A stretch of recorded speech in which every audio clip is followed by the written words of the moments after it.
Salut les amis, on va faire un tour en voiture de course. Vous le savez sûrement, l'une des marques les plus associées au sport automobile, c'est ER, qui est devenu Tag Heuer dans le milieu des années 80. Il y a eu des modèles à peu près avec tous les noms de circuits, notamment de Formule 1.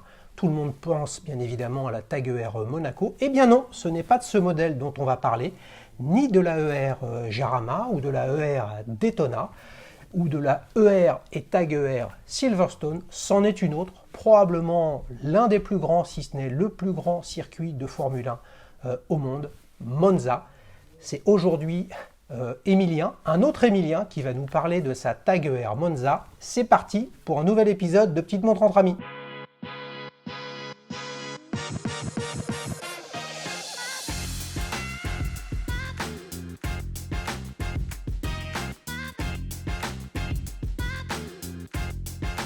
Salut Emilien, Salut, ça va? ça va et toi? Je suis ravi de t'accueillir. Bah, moi aussi je suis ravi d'être présent sur cette chaîne. Est-ce que tu sais pourquoi j'ai accepté que tu viennes?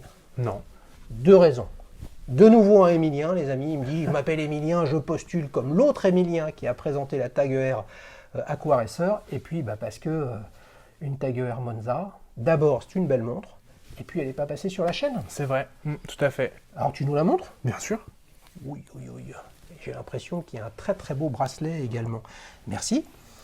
Tu connais la chanson, hein? On démarre par un adjectif. Alors moi j'ai choisi, non pas élégante, mais polyvalente, parce que en fait elle est, donc c'est une montre... Je peux l'essayer? Bien sûr, Ouais. tout à fait. Merci. Parce que je considère que c'est une montre sportive, Oui. à la base, mais je l'ai déjà portée avec un costume et je trouve qu'elle se marie bien. Elle est, et surtout elle est assez simple. Et c'est ce que j'aime dans ce modèle-là, qui est une réédition. Donc réédition de quelle année? De 2000, début des années 2000. C'est une très très belle montre. Forme coussin, je pense. Hein. Les amis, vous me direz en commentaire si je me trompe. Alors, pourquoi tu as acheté ce modèle-là? Là, tu en as un petit peu parlé, mais la genèse, où et combien? Ok. Alors pourquoi je l'ai acheté? Parce que elle était en vente au Crédit Municipal de Paris. Ah, C'est ça. Et même tu avais fait une vidéo sur cette vente-là, Ouais. au mois de novembre, mais tu n'en avais pas parlé. yes! Sur toute la liste de montres que j'ai fait défiler, Ouais. j'en avais pas parlé de Non, celle-là. j'ai vérifié pour bien être sûr. Ah, parce qu'il me semble de mémoire, dis-moi si je me trompe, est-ce que ce n'était pas celle dont il manquait soit la couronne, soit un des C'est ça, boutons poussoirs? exactement. Ouais, c'est une des montres qui a été un petit peu bousculée par son précédent propriétaire. Les amis, on va se régaler parce que là, il y a de la vente aux enchères avec un modèle qui est en mauvais état, quoi. Ouais, tout à fait. Et donc en fait, moi j'étais en recherche d'une seconde montre. J'en ai Ouais. déjà une première, ça faisait quelques années que je l'avais. Ouais. Et voilà, j'avais un petit peu de sous de côté, j'avais économisé. Et donc du coup, je voulais m'offrir une seconde belle montre, la Tiger Monza. Ouais. Et donc je me rends au Crédit Municipal de Paris, je fais les vitrines ouvertes, Ouais. je regarde un petit peu, je prends un peu le pouls de ces ventes aux enchères parce que c'est toujours un petit peu particulier. Attends, je mélange un truc. Tu t'étais décidé sur le fait que la Monza te plaisait, tu vois qu'elle est en vente et tu y vas. Non, c'est un hasard. C'est un hasard, ok. En fait, moi je regarde le Crédit Municipal, donc je regarde la vente, je regarde les lots qu'il y a. Tu regardais les ventes précédentes déjà? Ouais, tout à fait. Ah, Moi, tu surveilles, quoi. c'est ça, moi j'aime beaucoup parce que je trouve qu'il y a une ambiance particulière. Un concurrent, les amis, hein. Aïe, aïe, aïe, aïe, aïe, hein. Je pense qu'on n'a pas les mêmes budgets, moi je suis encore tout petit. Bah attends, c'est pas une affaire de budget, mais toujours des belles ventes. J'ai bien peur qu'il n'y ait pas de vente, hein. Non, ouais. On enregistre là, c'est le deuxième, troisième enregistrement depuis le confinement, Emilien. Donc on est fin mai, d'habitude il y a une vente au mois de juin, je ne sais pas s'il va y en avoir une. On sait pas, Ouais, franchement, ok. j'ai pas vu en tout cas. Et du coup, je regarde le catalogue et je fais une sélection des modèles qui m'intéressent. Ouais, Là, Monza en faisait partie. ouais, Et, mais c'est vrai j'avais un petit peu peur parce que moi, j'ai pas une grande expérience dans les montres. ouais. Et c'est vrai que du fait qu'elle était un petit peu bousculée, en mauvais état, j'avais peur du devis qu'ils allaient me demander après pour la remettre en état. Ouais. Et donc, je fais les vitrines, je regarde, j'essaye plusieurs montres. Il y avait des Cartier, il y avait des Ouais. Rolex et il y avait des IWC ingénieurs. Ouais. Et moi, J'en avais deux. Ouais, il y en avait deux. Il y en avait une blanche ou une grise et une bleue. Mm. Et entre guillemets, ça se jouait sur ces trois modèles-là. Et ce qui était Ah, mais bien. attends, celle-là de mémoire, elle était à moins de 1000 euros, estimation, hein. les ingénieurs, elles étaient à plus de 2000 déjà. Non, elles étaient à, j'ai peur de dire une bêtise, mais 1006, 2000, mais maximum. Alors, les amis, vous ne vous trompez pas quand même, au crédit municipal, les estimations sont très très basses. Hein, ça fait partie de la politique et de l'organisation du crédit municipal, donc c'est toujours une estimation un peu pas folklorique, parce que c'est des pros, mais qui a vocation à faire venir des personnes qui puissent être intéressées. Et on était très nombreux dans la vente. Ouais. Il y avait plusieurs salles. Oui, il y avait il y avait la salle principale et la salle annexe quand il y a vraiment beaucoup de monde. Et il y avait encore du monde qui attendait dehors et en fonction des gens qui sortaient, ils faisaient rentrer du monde. Donc c'était, Un petit coucou à Hugues, Hugues qui est venu présenter plusieurs de ses montres dans une battle. Souvenez-vous, avec sa Tudor Harrods, sa Grand Seiko SBGA et puis sa Submariner. J'étais au téléphone avec toi, Hugues, pendant la vente, justement, et tu t'intéressais à la Roger Dubuis. Bon souvenir, mais malheureusement, c'est pas toi qui as gagné le lot. Je l'ai suivi de près, cette vente. Qu'est-ce qui fait que c'est une fois que tu es allé voir les vitrines ouvertes que tu es passé que tu as affiné, que tu t'es dit why not cette montre-là? C'est ça, parce qu'en fait, moi j'ai très peur. Comme j'ai un gabarit assez fort, il faut quand même une montre qui soit assez volumineuse, entre guillemets. Parce que quand j'ai des montres 36 mm, 39 mm, c'est un petit peu limite sur moi. Ouais. Et du coup, j'avais un petit peu peur. Mais c'est vrai que le nom de Monza, moi qui suis un fan de sport auto, tout de suite, c'est très évocateur. Et donc, entre le moment où j'ai pu l'essayer et la vente, il se passe un jour ou deux. Et là, je me suis renseigné sur Internet et j'ai découvert son histoire. Et c'est vrai... L'histoire du modèle. Ouais, tout à fait. Et c'est vraiment, je ne sais pas si on en parle tout de suite ou on en parlera plus tard, mais c'est vraiment une histoire assez forte. C'est toi l'invité, c'est pas moi. Vas-y, je t'écoute. On peut en parler tout de suite. Parce que en fait, c'est un modèle qui est sorti en 1976 pour commémorer le premier titre de champion du monde de Niki Lauda.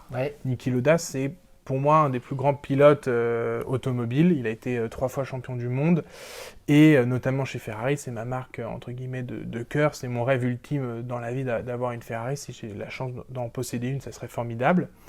Et donc Jacques Heur, l'arrière-petit-fils du fondateur, pour rendre hommage à Niki Lauda, il sort une montre donc, qui n'a rien à voir. Elle est toute noire et elle est donc c'est à peu près la même forme, elle est beaucoup plus petite et tu as 2 fonctions.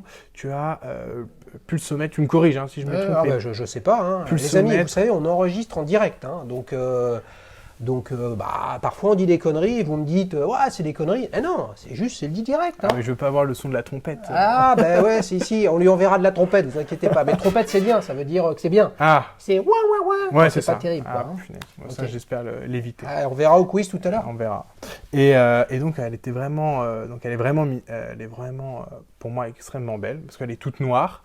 Et donc ce modèle, donc ils ont fait donc ce modèle est sorti en 1976 et en 2000 ils ont fait une première réédition.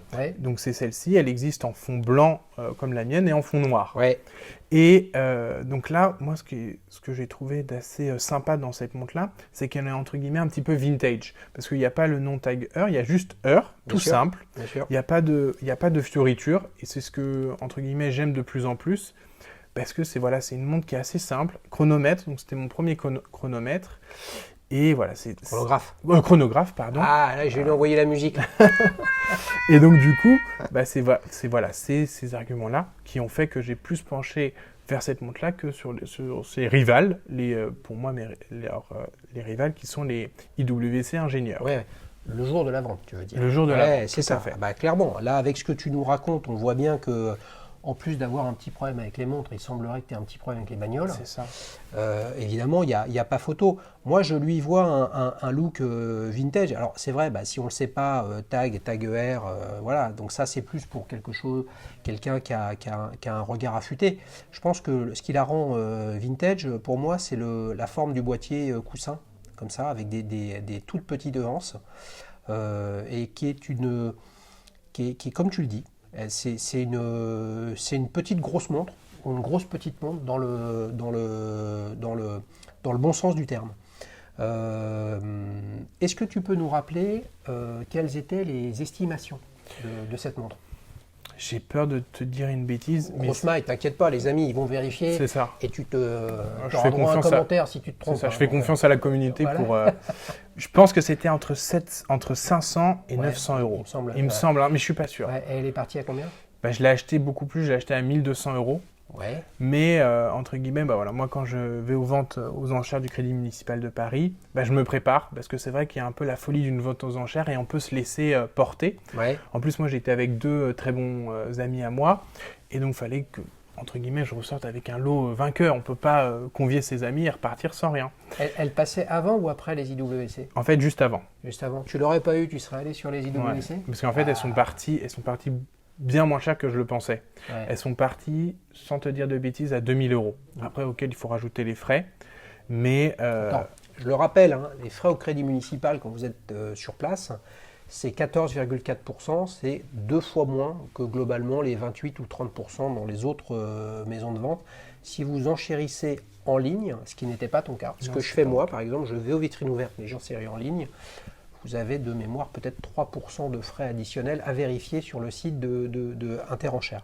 Ouais, donc au final, tu avais choisi, mais tu avais surtout choisi d'acheter une montre. C'est ça. Voilà, tu voulais repartir avec quelque chose. Tout à fait. Ouais.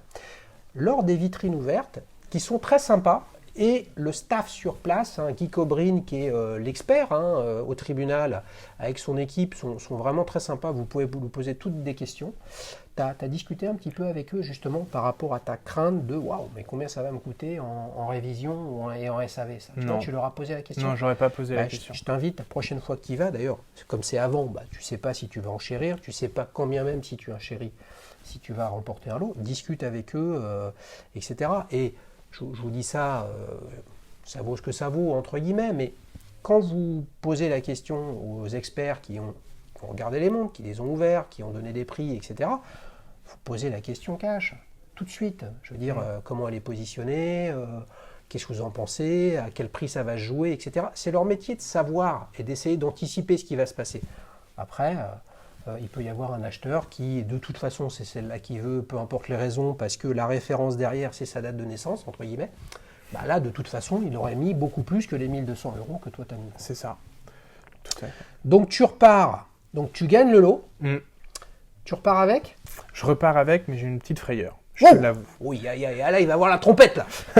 Non, parce qu'en fait, moi, je suis encore jeune. À l'époque, j'avais pas 25 ans. Et qui dit jeune, dit carte bancaire de jeune, entre guillemets. Donc, moi, je suis au Crédit Agricole. Donc, j'ai une carte mosaïque. Ouais. Et avec des plafonds qui sont réduits. Et donc, du coup, j'emporte le lot. Ils prennent ma carte d'identité. Ils te donnent le ticket. Et c'est vrai que la vente, après, c'était au tout début. Donc, il y avait encore beaucoup de montres. Et puis, on décide de partir 1 heure après. Donc, je me lève devant tout le monde. Et en fait, tu passes quasiment, je pense, devant le commissaire-priseur. Et tu vas payer ta montre. Donc, moi, j'y vais. Et heureusement, j'avais pris un petit peu de liquide sur moi. Avec ma carte, je savais grosso modo quel était mon budget. J'avais calculé, c'était bon. Je me rends donc devant le guichet de la dame. Et elle me dit, non, malheureusement, c'est que par carte bancaire. Là, je connais mes plafonds de carte bancaire. Je me dis, ça va jamais passer, c'est sûr. J'avais fait des folies le week-end d'avant, pardon. Et du coup, bon an, mal an, je glisse ma carte. Elle met le montant, petite goutte de sueur. Je dis, c'est sûr que ça va jamais passer et tout. Et vraiment, j'ai de la chance, ça passe. Nickel. Et donc, je repars avec la montre et j'ai évité une honte intégrale devant... Ah oui, parce que là, tu es en train de payer et les lots sont en train de passer, etc. C'est ça. Là, tu te serais fait afficher comme le mauvais payeur. C'est ça, exactement. Waouh. Ah oui. Là, c'est pas les coups de trompette que tu aurais eu. Là. Ça aurait été terrible. Tu sais, être revenu tout rouge et tout ça. Ah ouais, c'est ça. Ouais, ok. Donc, tu sors avec ta montre, 1200 euros, plus les frais, 14%, on va dire 1300. Voilà, allez, 1350. Et qu'est-ce que tu fais ? Tu vas dans un point de vente, un AD Taguer, tu vas chez un horloger. Tout à fait. Ouais. Alors déjà, je veux remercier mon ami qui m'a aidé aussi à être présent à la vente, c'est Romain. Ouais. Et avec Romain, on va directement... Et Romain, il aime les montres ? Il adore les montres. Mais pourquoi il n'est pas passé sur la chaîne, Romain ? C'est ma mission. Je dois te présenter sa montre après. Romain, écoute Emilien, d'accord ? Et on t'attend sur la chaîne. Il a une magnifique Cartier Santos en plus. C'est bon ça, c'est bien. Romain, quoi qu'il arrive, tu es invité. C'est super, ça lui fera plaisir. Et en fait, on va directement à la boutique Taguer des Champs-Élysées. Parce qu'il y a quelques années auparavant, quand j'étais en BTS profession immobilière, je m'étais renseigné rapidement sur une Tiger Monaco, qui est pour moi mon rêve ultime, avec bien sûr une Rolex Daytona. Et il va falloir qu'ils bossent ces billes, parce que la Detto, la Monaco, la Ferrari. Il faut que tu y ailles. Hein. C'est ça, exactement. Et donc du coup, il y a quelques années auparavant, je me rends dans cette boutique. Et vraiment en touriste, c'était un samedi. Et donc j'avais calculé, si que j'économisais chaque mois pendant mes mois qui restent du BTS, je pouvais m'offrir hypothétiquement une Tiger Monaco. Ouais. Mais il fallait que je mange que des pommes de terre jusqu'à la fin de l'année. Pas facile. Et donc je me présente à un vendeur, à un conseiller clientèle, pardon.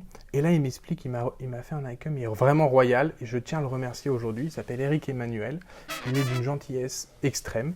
On va l'inviter sur la chaîne aussi. C'est un grand passionné. Eric, tu me contactes, il n'y a pas de problème. contact@dailyshoes.fr ou www.dailyshoes.fr.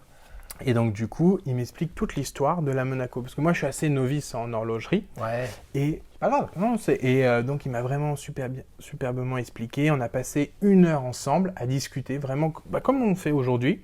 Et on a passé un super moment. Et au fond de la boutique, il y avait une Monaco V4, qui est le plus beau modèle, je pense. Ouais. Je parle sous ta... Ouais, non, mais sous ma... il s'avère que je l'ai essayé à la même boutique sur les champs, mais il y a, si c'est pas il y a 15 ans, parce qu'elle n'était pas forcément sortie à ce moment-là, mais il y a 10 ans, justement avec les 2 cylindres qui coulissent, vraiment de l'innovation et de la R&D en termes d'horlogerie. Et tu l'as essayé, ça là? Et alors, j'ai pas voulu l'essayer, parce que, entre guillemets, c'est une montre qui est trop importante, et je me sentais pas... légitime. Exactement, pour la porter. Et franchement, j'en garde un souvenir exceptionnel. Je pars de la boutique, on se quitte bons amis, il me donne sa carte. Et donc, nous voilà quelques temps après avec ma nouvelle Tiger Monza. Et je rentre dans la boutique et il est là, toujours là. Et naturellement, je viens vers lui, il ne se souvient plus de moi, c'est normal. Il s'est passé plein d'années. Et je lui explique qu'on s'était déjà vu. Il me dit « Ah, c'est vrai, tout ça ». Et je lui dis « Bah voilà, je viens d'acquérir cette montre-là. Combien ça coûterait de faire un devis de restauration ?» Parce qu'elle était vraiment, vraiment bousculée par son précédent propriétaire. Ah oui, il manquait la couronne. C'est ça, et donc on discute, pareil, peut-être une demi-heure, 1 heure, vraiment un échange amical. Et donc elle part en réparation. Donc je suis un peu frustré parce que pendant quelques semaines... Attends. Ouais, elle part en réparation ou elle part pour que tu aies un devis? Non, oui, elle part pour avoir un devis. Ouais.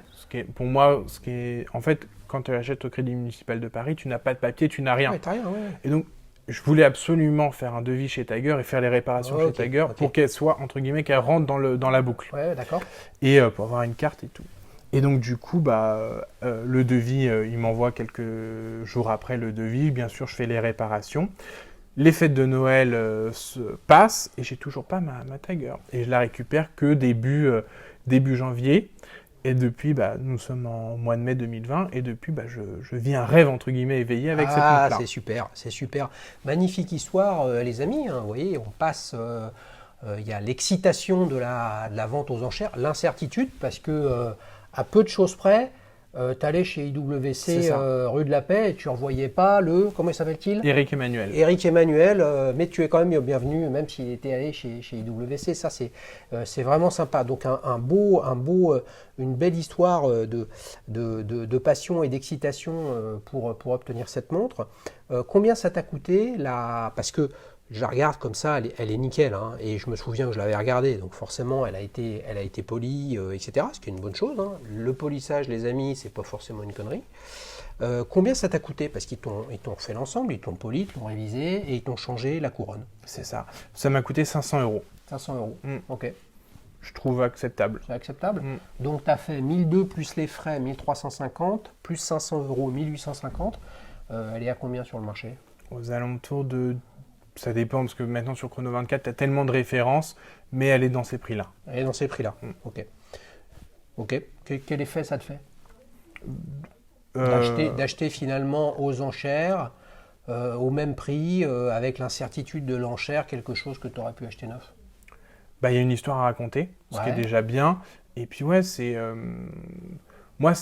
après, mes montres, j'essaye de les garder le plus longtemps possible. Donc avec le temps, effectivement, j'ai pas fait une bonne affaire, ça je le concède. Mais voilà, je trouve que j'ai une histoire assez atypique. Ouais. Si on part du principe qu'une bonne affaire, c'est d'acheter quelque chose qui vaut X et de l'acheter 0,5X.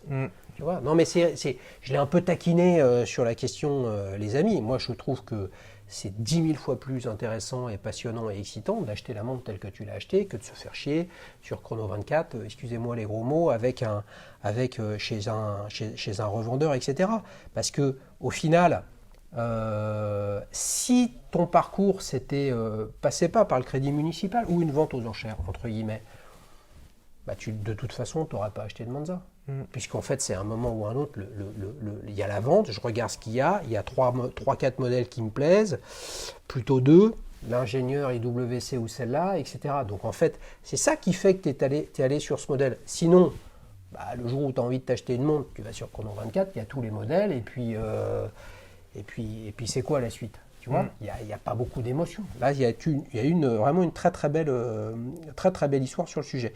Est-ce que tu peux, parce que je vois, tu sais que j'aime bien les beaux bracelets, je vois deux choses. D'abord, un bracelet aussi assez original qui pourrait peut-être faire un peu penser aux combinaisons de coureurs automobiles. Enfin, je ne sais pas. J'espère que vous verrez sur les photos les stries qu'il y a ici qui sont assez sympas. Et tu n'as pas la boucle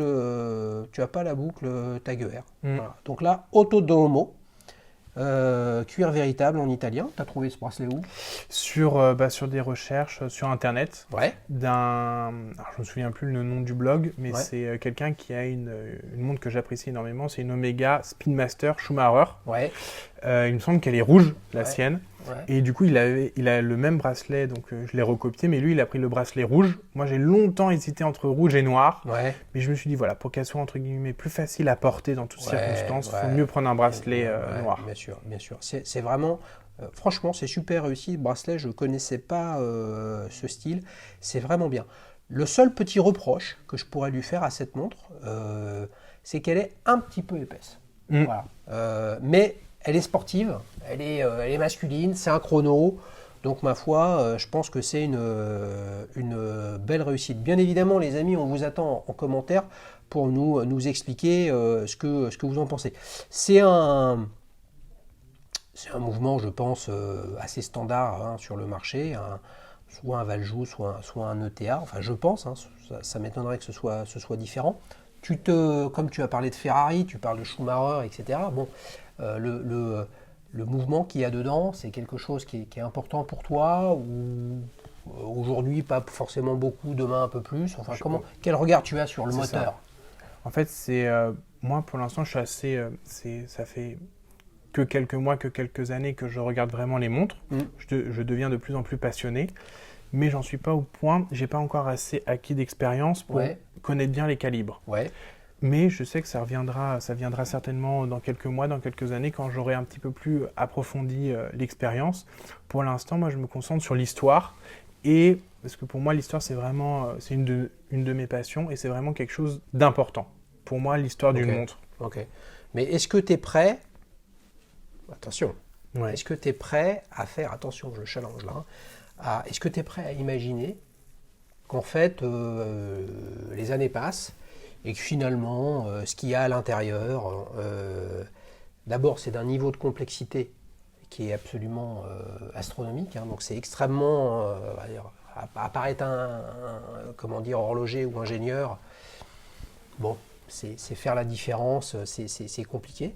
Il y a la notion d'exclusivité, il y a la notion de R&D, etc. Mais est-ce que tu peux imaginer qu'au finalement, ce qui te plaise, c'est le design, et puis que ça ait un rattachement aujourd'hui au sport automobile et demain à, je sais pas, au dépassement de soi, à l'aéronautique, etc. Tu vois, les choses peuvent différer dans le temps. Oui, tout à fait, exactement. Ouais. Non, et puis ma démarche d'il y a 5 ans, c'est pas celle d'aujourd'hui, ça sera pas celle dans 5 ans.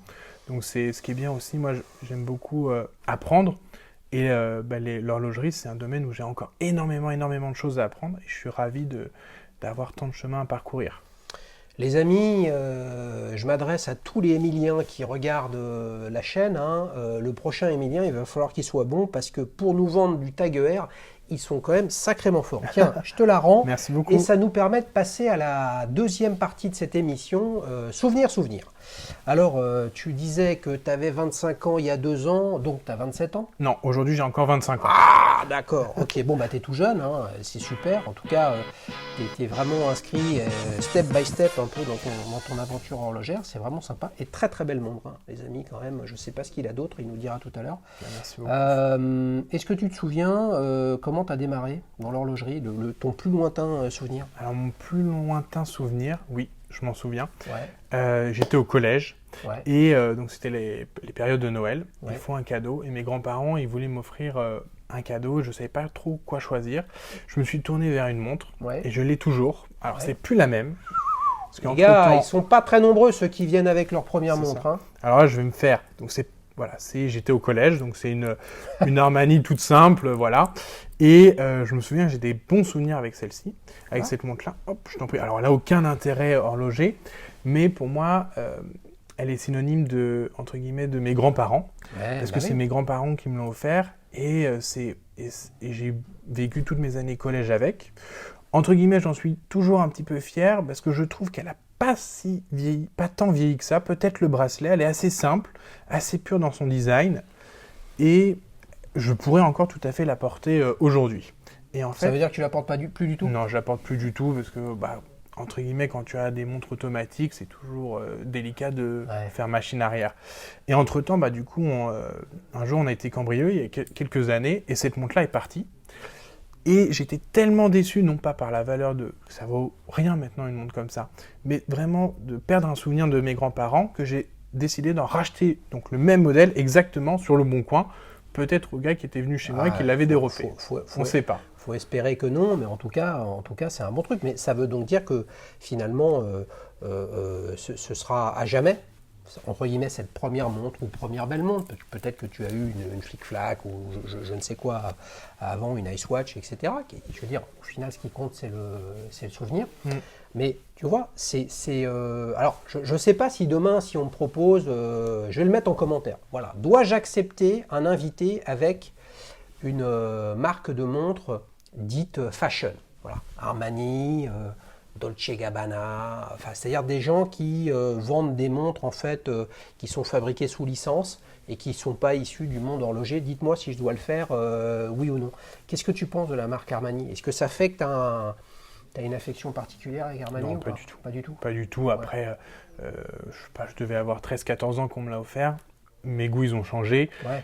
Et oui, à l'époque, j'étais très très fier d'avoir une Armani. Je chantais que j'étais le boss du collège.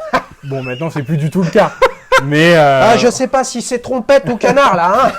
Non, mais voilà, tu vois, t'as pas le même regard sur une montre à 13 ans que quand tu as 25 et comme toi tu as 50. Ouais. Donc on évolue. C'est clair. C'est toujours. Il a noté l'âge que j'avais, l'ami. Il a bien préparé son épisode, mais moi aussi, je lui ai préparé des belles questions. Aïe. Tu sais, Armani. Là, je vous chauffe un peu, les amis, hein, mais dans un autre programme de mémoire, un Duel Time, j'ai présenté à l'invité une Franck Muller, Crazy Hours, Color Dream, une montre que je trouve magnifique, etc. Et là, je crois que le commentaire qui a eu le plus de likes, c'était quelqu'un qui disait « on dirait une Armani ». Voilà. Donc, finalement, quand tu regardes une Armani, tu as quelques marques, de loin, hein, où il y a des modèles qui ne sont pas très éloignés, Richard Mille, Franck Muller, ça ne m'étonnerait pas qu'il y ait des hublots rectangulaires comme ça qui y ressemblent. Why not, hein? Peut-être qu'un jour, tu achèteras ces montres-là. Et en fait, en creusant dans ton petit cerveau, quand tu viendras à la saison 38 de Petites Montres entre Amis, tu nous raconteras que en fait, c'est la Armani de ta jeunesse. Et regarde, tu trouves pas que là, si on enlève le bracelet, on dirait un peu une Cartier? Oui. Hein. C'est un tank un peu particulier, hein, mais c'est un tank, celui-là. Ouais. Quelle belle histoire, comme quoi on en voit de toutes les couleurs dans l'horlogerie. Mais vous savez quoi? Maintenant, on va passer au célèbre quiz. Est-ce que tu es prêt, Émilien? Oui, je suis prêt. Alors là, je sors mes questions. J'ai pris soin de ne pas les retourner pour qu'ils ne puissent pas les voir.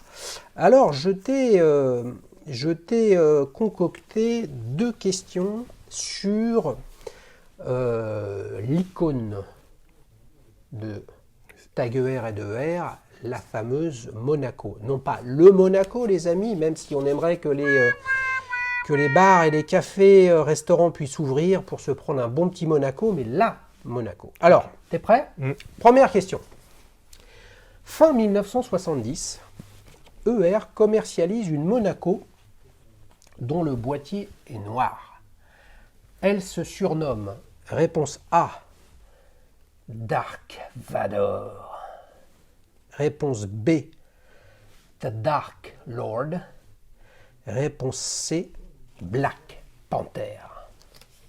Donc on est en 1970. 1970, Dark Vador, The Dark Lord, Black Panther. Alors je pense que la réponse A, on l'enlève, parce que Star Wars est arrivé bien après. Et réponse C, c'est Black Panther. Réponse C, c'est Black Panther. On est pile poil, je pense qu'on est dans ces années-là aux États-Unis. Et la réponse B, est-ce que tu peux me la redire ? The Dark Lord. Vous avez vu, il est bon, hein, il repose des questions comme ça lui donne du temps pour réfléchir. En vrai, j'hésite entre la B et la C. La C, je dirais que c'est trop politique, donc peut-être la B. Oh là là, Émilien numéro 3 qui va venir, ça va vraiment être très dur pour lui. Bonne réponse de Émilien numéro 2.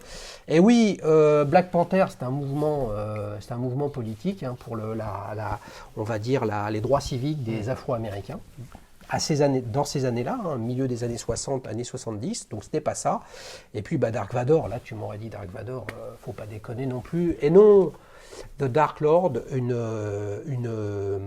Monaco très très désirée, entièrement noire, qui coûte absolument une fortune aux ventes aux enchères ou pour les collectionneurs, on n'est pas loin des 40 000 euros. Et il n'y a pas que Rolex, vous voyez, il n'y a pas que les Seiko qui ont des surnoms, il y a aussi d'autres montres, et notamment celle-ci, la ER Monaco The Dark Lord. Et c'est parti pour la deuxième question. Donc là, tu mènes 1-0, tu as bien compris que comme il n'y a que 2 questions, les amis, mettez-moi en commentaire si vous voulez 3 questions, comme ça il y a forcément un gagnant et un perdant. Alors, attention, si tu as regardé tous les autres épisodes de Petite Montre entre amis et tous les quiz, tu peux t'en sortir, ou alors évidemment, tu peux également connaître la réponse. Ok. Quelle autre marque a commercialisé une collection portant le nom Monaco? Une marque de montre, bien évidemment. Réponse A, Longines. Réponse B, Chopard. Réponse C, Richard Mille. Ah, c'est dur. Là, c'est dur parce que déjà, je dois avouer que j'ai pas regardé. Essaye de regarder. Non, pas du tout. Non, parce que ma vue est trop mal. Elle est trop mauvaise, même avec mes lunettes. Alors déjà, je dois avouer déjà que j'ai pas regardé tous les épisodes, sinon je le saurais. Ça sent le canard, là. Ouais. Et alors, je vais faire par déduction, mais là, je suis vraiment pas sûr. Chopard et Richard Mille, c'est deux marques horlogères avec une histoire vraiment forte liée à l'automobile. Longines, moins. Du coup, j'aurais tendance à l'écarter. Il me reste Richard Mille et Chopard. Richard Mille, c'est plus des noms techniques pour moi. Donc je dirais plus Chopard, mais je suis vraiment pas sûr de ce que j'avance. La classe internationale, victoire 2-0 d'Emilien. Tu as évacué Longines, c'est le cas. Hein. Ils ont fait beaucoup de choses en chronométrie, en sponsoring, mais peu dans l'automobile. Richard Mille, ils sont associés surtout dans l'élégance avec les fameuses réunions biannuelles à Chantilly, etc. Mais c'est Chopard qui fait aussi beaucoup de choses dans le domaine et qui a un modèle Grand Prix de Monaco historique dans sa gamme. Ça pourrait changer. Je ne sais pas si cette gamme va continuer. Des vintage, il y en aura toujours. Hein. Mais Tag Heuer, depuis quelques semaines, a annoncé qu'il s'associait au Grand Prix historique et au Monaco classique, justement pour, je pense, complètement accaparer la relation montre et Monaco. Voilà. Donc, bonne réponse, Chopard, voilà. Belle victoire 2-0 d'Emilien, c'est beau, roulement de tambour, applaudissements. C'est bien, et en plus avec de la réflexion. Merci beaucoup. Alors du coup, comme j'ai gagné le quiz, est-ce que je peux avoir le surnom d'Emilien numéro 1 ? Ah, pourquoi pas. Et vous nous direz en commentaire si vous êtes d'accord. Et je demande à l'actuel Émilien numéro 1 s'il veut bien être l'Émilien numéro 2. Je suis sûr qu'il répondra. On passe vraiment un bon moment, Émilien. Dans ta construction, là, on attaque la dernière partie de cette émission. Donc celle-ci, tu l'as achetée il y a un peu plus de 9 mois, tu la portes depuis 6 mois. Est-ce que tu es déjà en train de structurer l'esprit pour savoir où tu pourrais aller sur une prochaine montre? Alors, oui et non. Oui, parce que y a toujours de très très belles montres que je découvre de jour en jour. Et c'est vrai qu'il y en a 2 modèles en particulier qui me donnent vraiment envie. Alors, c'est 2 styles complètement différents. La première, c'est une Omega Speedmaster. Comme j'ai dit tout à l'heure, peut-être Schumacher. Donc c'est une série limitée fin des années 90, je crois que c'est 96-97. Elle existe en 2 couleurs, une rouge et une jaune. Je pencherais plus pour la rouge, parce que je la trouve un petit peu plus élégante, un petit peu moins criarde que la jaune. Et en plus avec un beau bracelet noir ou rouge un peu bordeaux, ça peut être très bien. Ouais. Ça, c'est mon choix. Donc une montre, pas hommage, parce qu'à l'époque, il n'était pas, on va dire, dans le coma, s'il est toujours dans le coma aujourd'hui. Les amis, qu'est-ce que vous en pensez de ça d'ailleurs? Une montre hommage avec le nom. Il y a eu des montres avec Jackie X, avec Ayrton Senna, avec Schumacher, avec Alain Prost, qui a fait une montre avec Richard Mille. Qu'est-ce que vous en pensez, ce genre de série limitée en hommage à une personne? Personnellement, moi, ça ne me parle pas du tout. Peut-être parce que les personnes que j'ai citées, je les ai suivies, aimées, regardées, mais qu'elles n'évoquent pas plus que ça pour moi. Dites-nous en commentaire. Donc toi, c'est le lien automobile. C'est ça, parce que moi, Schumacher, c'est mon idole de jeunesse. Oui. Tous les week-ends, je regardais le Grand Prix avec mon père et tout, donc ce sont des bons souvenirs. Et alors, le seul défaut de cette montre-là, mais c'est à cause de moi, c'est qu'elle est en 39 mm. Et j'ai peur qu'à mon poignet, elle fasse un petit peu petite. Un petit peu petit, oui, alors que la Speed classique est en 42. C'est ça. Donc, hypothèse 1, on va dire une Speedmaster Reduced, puisque je pense que la petite Speed en 39, elle fait cette taille-là. C'est ça, tout à fait. Option numéro 2. Alors là, on part plutôt vers une montre très classique, très élégante, pour porter avec un costume. C'est une Cartier Tank Solo, mais le modèle XL. Parce que Cartier, alors... J'adore, il y a des modèles magnifiques, mais il y a aussi des montres à quartz. Donc là, je les élimine d'office. Non, non, parce que c'est, pour moi, entre guillemets, une fois qu'on a goûté au mouvement mécanique, c'est difficile de revenir à quartz. Et donc la Tank Solo XL, elle est, je trouve, magnifique. En plus, elle est assez imposante, donc elle va bien avec mon gabarit. Mais je ne les achèterai pas tout de suite, déjà pour un point de vue purement financier. Et en plus, pour mes 25 ans, mes parents m'ont fait un cadeau magnifique. Ils m'ont fait une Rolex Submariner de 1997, donc un peu plus jeune que moi, avec la date. Et pour l'instant, à chaque fois, donc ça fait même pas un mois que je l'ai. Et à chaque fois que je la regarde, je vois déjà un très beau cadeau que mes parents m'ont fait. Et en plus, pour la petite histoire, mon grand-père en a une, sans date, mon oncle en a une. Et il y a un lien de transmission qui se fait de génération en génération. Et donc cette montre-là, normalement, si tout se passe bien dans ma vie, il n'y a pas de raison que je la vende. Et j'aimerais bien même, pourquoi pas, la donner à mes enfants, à mon fils ou à ma fille plus tard. D'accord, donc tu as d'un côté un projet entre guillemets potentiellement court-termiste avec la Speed Schumacher, et puis de l'autre côté tu te rends compte que tu as des montres plus patrimoniales, pas dans le sens de la valeur financière, mais de l'attachement de l'histoire d'horlogerie, de l'héritage, etc. Les amis, il faut que je lance petite montre en famille, et pour faire venir le grand-père et l'oncle d'Émilien pour faire un spécial Submariner. À ce titre-là, il y aura une première bientôt sur la chaîne, puisque je fais un nouvel épisode sur une Submariner 16610 avec une autre histoire, une autre personne, une autre passion, une autre façon de la regarder. Nicolas était venu, médecin urgentiste, qui a fait un super boulot pendant le confinement et puis toujours maintenant, qui nous avait raconté sa 16610. Et on aura Guillaume avec l'accent de Aix-en-Provence qui nous racontera son histoire à lui. Ok, qu'est-ce qui fait que tu pourrais y aller sur cette Speed Schumacher? C'est vraiment l'histoire en fait. Oui, non, mais qu'est-ce qui fait que tu pourrais y aller et te décider, tu vois, à franchir le pas? Le budget, l'opportunité, tiens, voilà, Crédit Municipal, ils font une vente, Yann Schumacher. Ça peut être tout à fait envisageable. Ouais. Après, là, c'est plus l'année prochaine, dans 2 ans. Ouais. Parce que là, voilà, j'ai eu 2 montres sympathiques en peu de temps. Du coup, il faut aussi prendre le temps de les savourer. Ok. Donc, voilà, il faut, entre guillemets, digérer. Il faut les apprécier, bien sûr.